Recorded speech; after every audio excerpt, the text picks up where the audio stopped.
The word English is a grafted word. It is a combination of the word Engels, a name that pertains to Germanic people, and the word ish, which is a suffix used to form adjectives from nouns, giving it the sense of belonging to. So we can conclude that English is a Germanic language that belongs to the Germans. And since the word Engels and angels sound and look so similar, in the sense they have you calling them angels subconsciously and you don't even realize it. This Germanic language is a branch of the Indo-European language family, as well as Indo-Aryan, which goes back to the Sanskrit language, which is the language of the Hindus. In the 5th century, the Angles, together with the Saxons and Jutes, invaded and conquered Britain. This new land they made for themselves was called Anglo-Saxons, and for short, Anglo-land, which is now pronounced England. And their language is what we call Old English today. Soon, French, Latin, Slavic, Italian, Arabic, Greek, Hebrew, Portuguese, and many other languages were added to it to further confuse us. The year 1066 AD marked the end of Old English and the beginning of Middle English.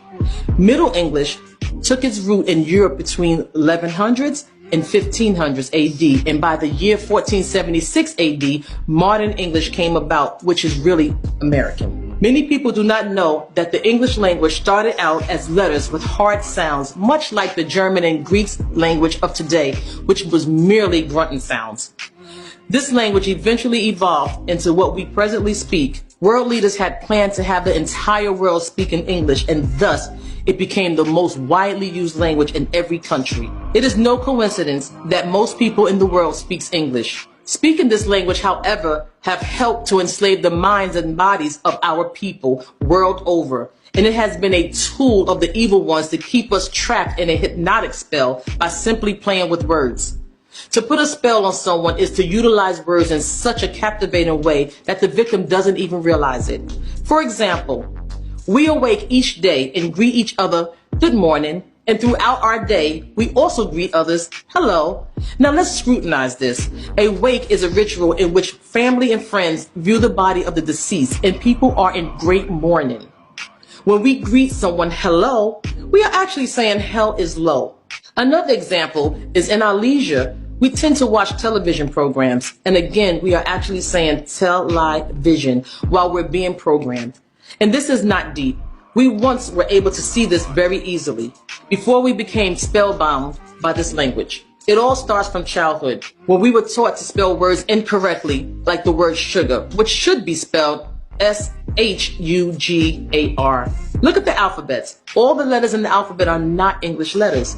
And it's simple to know. A rule of thumb is if you cannot spell a letter beginning with the letter that they tell you it is, then it is not an original letter. Take the letter C, for instance. To spell C, you have to use the letter S. To spell F, you have to use the letter E. To spell the letter H, you have to use the letter A.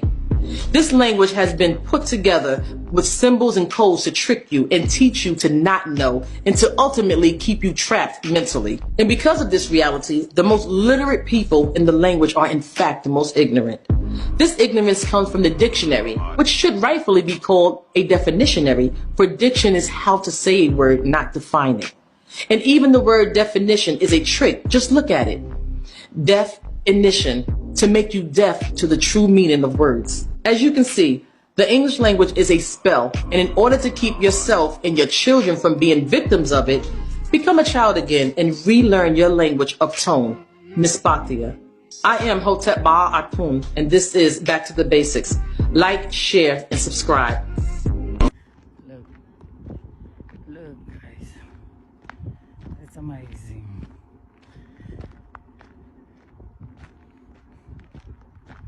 Amazing guys, look.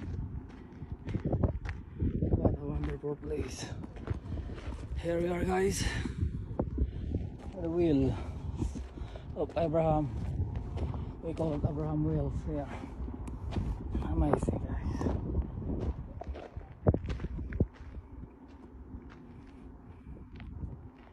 It's nice.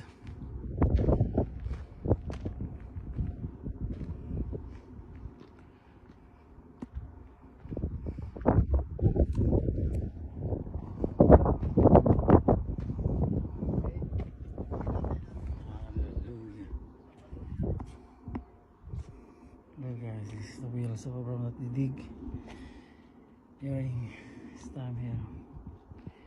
And there's